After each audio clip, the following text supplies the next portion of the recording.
Good. Hold on 1 second.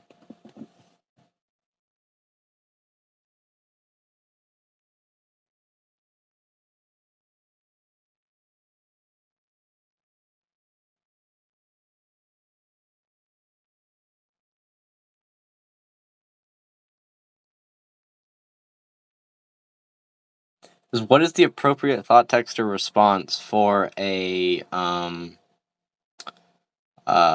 deviant thought? Like the thought that would be noting that like I could go outside and exercise, right? Or I could sit down and continue. The number one thing is to, like I said, edit or be the commentary ran on that thought was a way I was putting it over Voxer. That's a really good way to put it. So there's so many ways to put it over Voxer. We got to go through the Voxer messages tomorrow. Were you doing anything tomorrow? I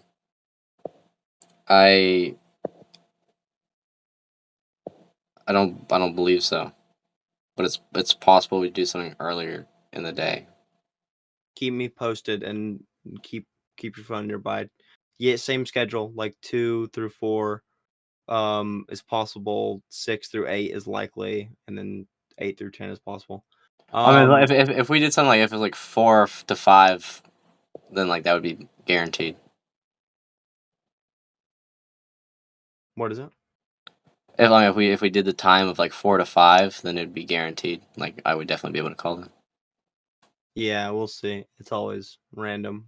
But anyways, I actually feel like there's like 1,000 mosquitoes, and all of them are sucking the blood out of the back of my head right now. I've never felt like this before. It's crazy. I feel like I just drank like a fucking gallon of salt water, and my face is turning into What does blood. this relate to?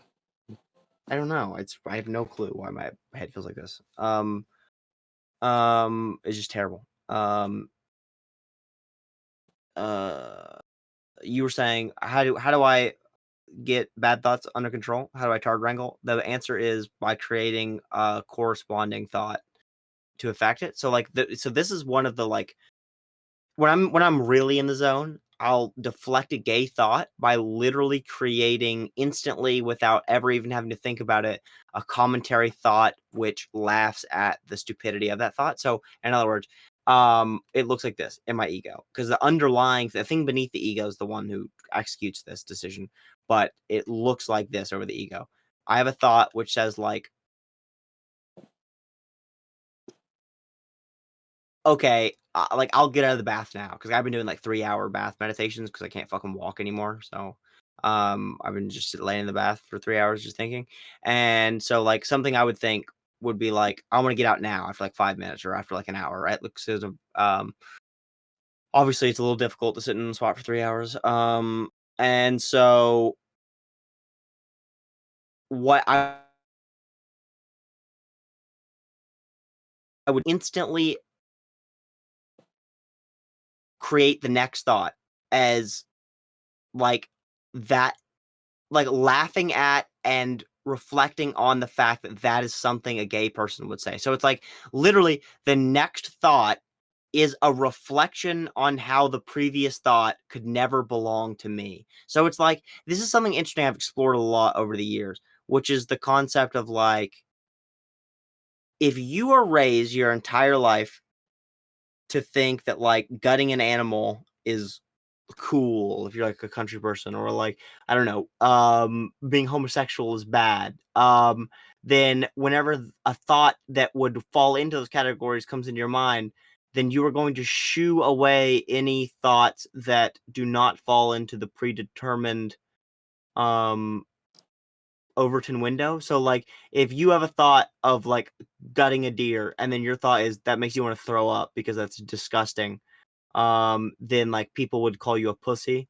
Um, and so you will shoo away those thoughts. You don't even let those thoughts enter your mind. As those thoughts do enter your mind, you don't dissuade them. You don't think about how um you are not those thoughts because like obviously the average country person has no ability to awareness or anything.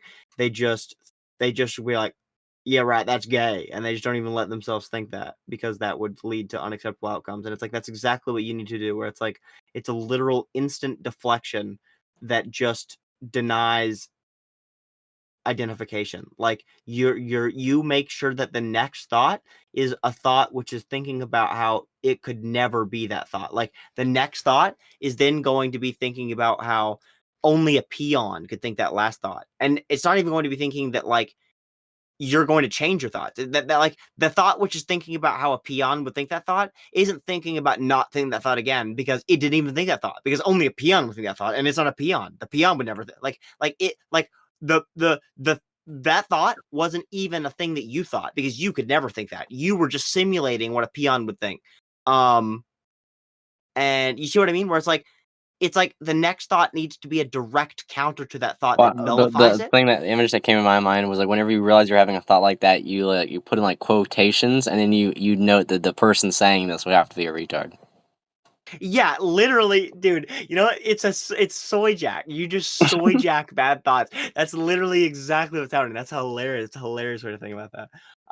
But yeah, every single time you have a bad thought, you just put it in quotes and then put up a soyjack face, and then you make it where it's like that thought could never have been yours in a million years, and it It just actually goes would away be funny naturally. if, like, literally, like, if you trained your mind, if every single time you had a negative thought, you just put a soy jack face in front of it, then literally the creation of that thought would be tied to the soy jack face. So in any time you had the impulse to have a thought like that, you would get the soy jack face, and that it have the connotation built into it. Well, yeah, okay, well, we'll just call that the soyjack framework. But I mean, that's basically exactly what I was doing without the soyjack phase. Is it's literally just like you just basically do the thought texture equivalent or like linguistic equivalent of a soyjack, where instead of imagining the face, you just call it gay or laugh at it or like think about how never in a million years could that thought Yeah. ever come out of your brain because you're so superior. And it's like that is the like linguistic equivalent of a soyjack. So yeah, we'll just call it the soyjack framework. That's what you do to bad frameworks.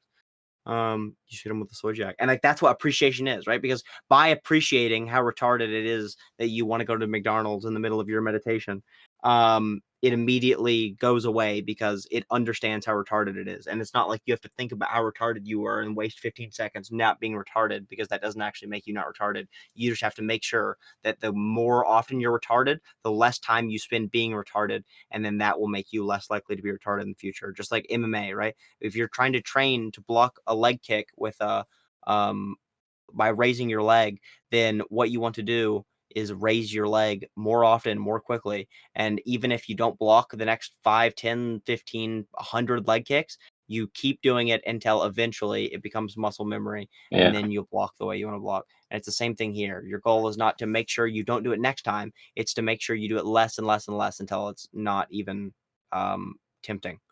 And then you do that by soy jacking it. Okay, well, anything else as far as like any other synopses or connections or interesting? Um, I think we're good for now. Um, Alrighty. Okay, call tomorrow. Definitely go over Voxer. End up at these voice messages. Go over them. Should be good. Okay. Godspeed, Soldier. Toodaloo. I'll see you.